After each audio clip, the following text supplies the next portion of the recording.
আসসালামু আলাইকুম, কি অবস্থা সবার, কেমন আছেন? সো জাভাস্ক্রিপ্টের স্টেটমেন্ট এই টিউটোরিয়ালে আপনাদের দেখানোর চেষ্টা করব। এখানে একটা কি বলছে XYZ নামে তারা একটা ভেরিয়েবল নিছে, তাই না? সো এই ক্ষেত্রে স্টেটমেন্ট হচ্ছে ওয়ান। এখানে স্টেটমেন্ট মানে কয়েকটি স্টেটমেন্ট দিয়ে ওরা এক্সাম্পল দেওয়ার চেষ্টা করছে। সো এই স্টেটমেন্টের ক্ষেত্রে এই কমা, সেমিক্লোন, যোগ বিয়োগ গুণ ভাগ সব কিছু মিলে কিন্তু একটা স্টেটমেন্ট তৈরি হয়, ঠিক আছে? সো সাপোজ এইখানে দেখেন ওরা কয়েকটা ভেরিয়েবল নিচ্ছে x ইকুয়াল টু 5 এবং তারপরে এখানে একটা সেমিক্লোন ইউজ করছে। দেন তারপরে y ইকুয়াল টু 6, তারপরে একটা সেমিক্লোন ইউজ করছে। ইভেন এখানে লেট কয়েকটা ভেরিয়েবল নিচ্ছে এবং সেগুলোকে সে এভাবে কমা ইউজ করছে। সো এজন্য আপনাকে প্রত্যেকটা স্টেটমেন্ট সুন্দরভাবে ফলো করতে হবে। এই যেরকম x ইকুয়াল টু 5 দেওয়ার পর এই স্টেটমেন্টটা আপনাকে দিতে হবে এবং সেই স্টেটমেন্টগুলো কি কি হতে পারে সেটা একটা ভেরিয়েবল যেটার ভিতরে আপনি ডিক্লেয়ার করে একটা ভ্যালু রাখছেন এবং সেটা হতে পারে দুইটা ভেরিয়েবলের যোগফল বা সমষ্টি, সেটা হতে পারে। এবং নিচে যদি যাই জাভাস্ক্রিপ্ট প্রোগ্রামস, এখানে দেখেন কি বলছে, a computer program is a list of instruction to be executed by computer. So এই কম্পিউটার প্রোগ্রামিংটা হচ্ছে ইনস্ট্রাকশন, লিস্ট অফ ইনস্ট্রাকশন, একটা ইনস্ট্রাকশনের লিস্ট। এই কম্পিউটার প্রোগ্রামটা হচ্ছে একটা ইনস্ট্রাকশনের লিস্ট, ঠিক আছে? এবং সেইখানে এক্সিকিউট করে কিসে এক্সিকিউট করা হচ্ছে কম্পিউটারে। এবং ইন এ প্রোগ্রামিং ল্যাঙ্গুয়েজ, এই প্রোগ্রামিং ল্যাঙ্গুয়েজের ক্ষেত্রে this programming instruction are called statement. এবং এই প্রোগ্রামিং ল্যাঙ্গুয়েজের ক্ষেত্রে, ঠিক আছে, এই ইনস্ট্রাকশনকে বলা হয় কি স্টেটমেন্ট, বুঝতে পারছেন? এবং এই JavaScript program is a list of programming statement. এই জাভাস্ক্রিপ্ট প্রোগ্রামটা হচ্ছে অনেকগুলো স্টেটমেন্টের সমন্বয়ে গঠিত, ঠিক আছে? অনেকগুলো স্টেটমেন্টের লিস্ট আর কি, সেটা বলছে আর কি। In this HTML JavaScript program are executed by web browser.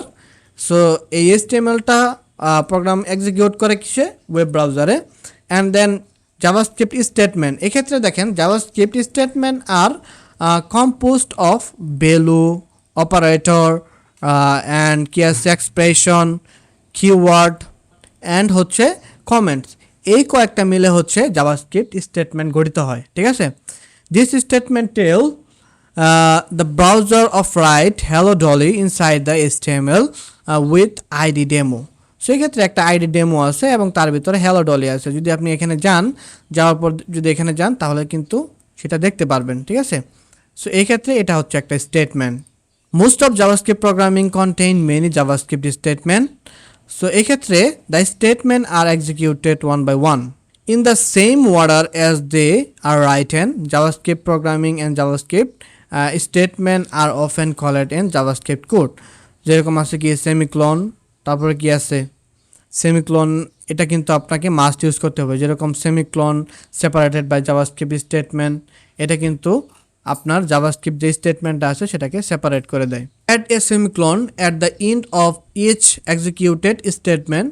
So প্রত্যেকটা স্টেটমেন্টের শেষে আপনাকে সেমিক্লোন ইউজ করতে হবে। এক্ষেত্রে যদি সেমিক্লোন বাদ দেন তাহলে কিন্তু এরর আসবে, সেটা কিন্তু আমরা অলরেডি জানি। And when separated by semicolon multiple statement on one line are allowed. Suppose এখানে যেরকম দিচ্ছেন স্টেটমেন্ট, ঠিক আছে, এক্ষেত্রে আপনাকে ওয়ান লাইনের ক্ষেত্রে অ্যালাউ করবে। On the web you might see example without semicolon. Ending statement with the semicolon is not required but highly recommended. ঠিক আছে, এই যে এন্ডিং যে সেমিকলনটা আছে সেটা রিকোয়ার্ড না, বাট এটা হাইলি রিকমেন্ডেড। চাইলে আপনি বাদ দিতে পারেন, বাট এটা আপনার সবসময় ইউজ করা হচ্ছে বেস্ট প্র্যাকটিস, ঠিক আছে? JavaScript wide space. JavaScript ignore multiple space. You can add a space with your script, make it more readable. The following line and equivalent. Suppose এখানে যদি আপনি এরকম লেখেন যে let person equal to space দিয়ে যদি আপনি এরকম যদি একটা স্ট্রিং দেন তাহলে কিন্তু সেই স্পেসটাকে সে ইগনোর করবে, ঠিক আছে? এবং এখানে কি বলছে, a good practice is to put space around. তো এই যে এগুলোকে আপনি সেপারেট করবেন তার আগে একটা করে স্পেস দিবেন, এখানে একটা স্পেস, এখানে একটা স্পেস। এটা হচ্ছে আপনার গুড প্র্যাকটিস, ঠিক আছে? যেরকম x = y + z। সো এই ক্ষেত্রে প্রত্যেকটার আগে একটা করে স্পেস দিবেন, ঠিক আছে? এটা হচ্ছে গুড প্র্যাকটিস।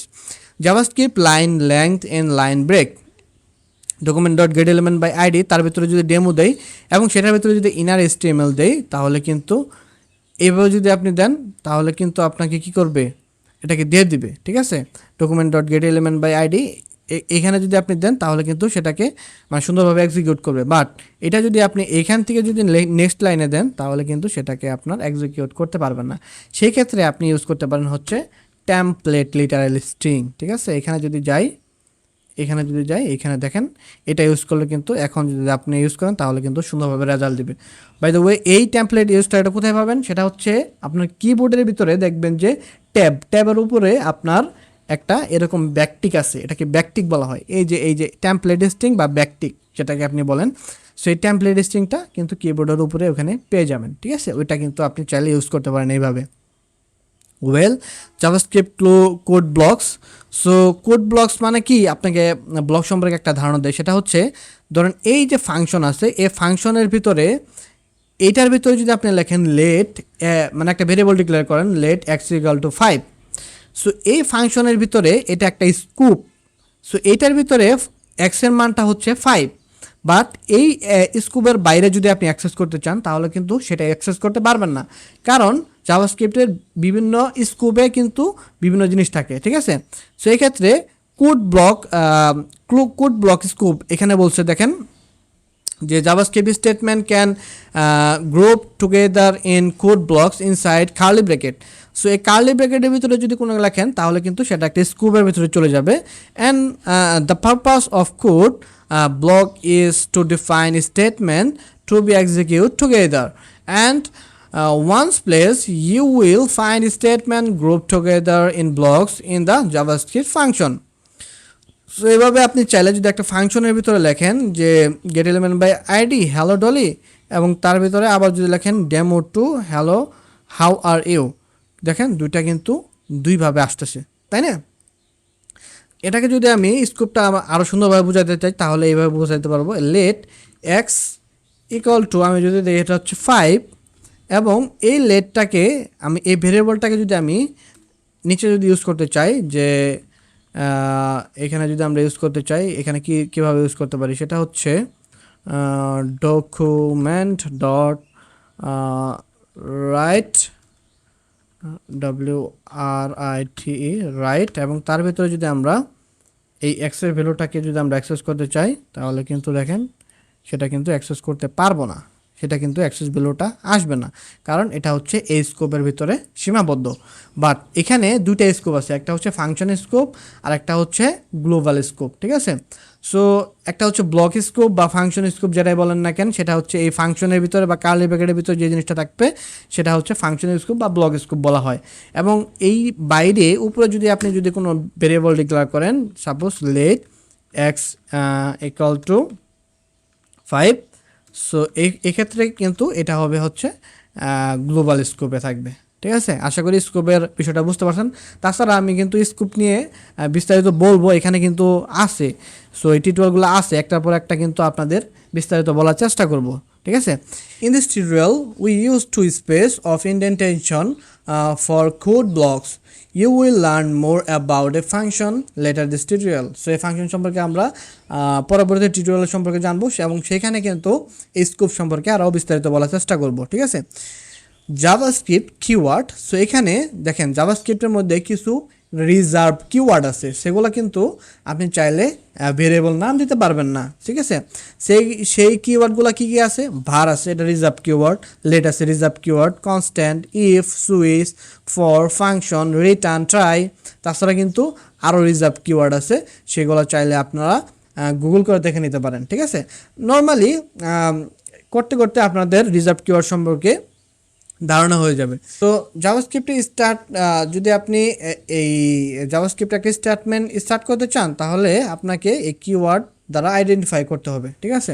সো এই কিওয়ার্ডগুলো হচ্ছে এই জিনিসগুলো আছে, সেগুলো চাইলে আপনারা আরও এক্সপ্লোর করতে পারেন। তাছাড়া যদি আমাদের এই টিউটোরিয়ালটা ফলো করেন কন্টিনিউয়াসলি তাহলে কিন্তু এই রিজার্ভ কিওয়ার্ড সম্পর্কে আপনাদের ধারণা হয়ে যাবে, ঠিক আছে? এখানে রিজার্ভ কিওয়ার্ডে কিছু লিস্ট আছে, এখানে যদি যাওয়ার পরে এই রিজার্ভ কিওয়ার্ড সম্পর্কে এক নজর দেখে নিতে পারেন। যে রিজার্ভ কিওয়ার্ডগুলো মুখস্থ করার দরকার নেই, জাস্ট আপনি এটা দেখে নিলেন। সো এই রিজার্ভ কিওয়ার্ডগুলো আপনি ইউজ করবেন না, অন্য নাম দিবেন। সাপোজ এখানে একটা ভেরিয়েবলের নাম দিলেন, ভেরিয়েবলের নামটা হচ্ছে দিলেন কি লেট, এটা দিলাম হচ্ছে বার ইকুয়াল টু 5, তাহলে কিন্তু বারটা কিন্তু রিজার্ভ কিওয়ার্ড, তাহলে কিন্তু হবে না, সেক্ষেত্রে নামটা অন্য জিনিস দিতে হবে। ঠিক আছে, এই হচ্ছে বিষয়। সো আশা করি এই জাভাস্ক্রিপ্টের স্টেটমেন্ট সম্পর্কে ধারণা পেয়ে গেছেন। মূলত এই স্টেটমেন্টটা হচ্ছে কয়েকটা জিনিসের সমন্বয়, সেটা হচ্ছে এখানে ওরা বলে দিচ্ছে দেখেন।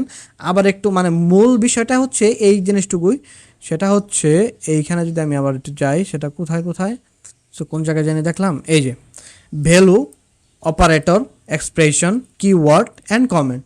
সো না বুঝলেও সমস্যা নেই, জাস্ট আপনারা একটু মানে মাথায় রেখে মানে ধরে রেখে দেবেন যে ভ্যালু, অপারেটর, এক্সপ্রেশন, কিওয়ার্ড এবং যে কমেন্টগুলো আছে, এই টোটাল জিনিসটাই হচ্ছে একটা এক্সপ্রেশন। ঠিক আছে, যদি আমরা এরপরে যদি কখনো বলি যে এক্সপ্রেশন, তাহলে ধরে নেবেন যে এই কয়েকটার ভিতরে কোনো একটা জিনিস হতে পারে। ঠিক আছে, সো এর পরবর্তী টিউটোরিয়ালে আমরা জাভাস্ক্রিপ্টের সিনট্যাক্সটা নিয়ে আলোচনা করব, যে সিনট্যাক্সটা কীরকমভাবে আমাদের লিখতে হবে। সকলে সুস্থ থাকেন, ভালো থাকেন, অ্যান্ড নেক্সট টিউটোরিয়াল দেখানোর জন্য অবশ্যই চ্যানেলটা সাবস্ক্রাইব করে রাখেন এবং পাশাপাশি বেল আইকনটা ক্লিক দিয়ে রাখেন।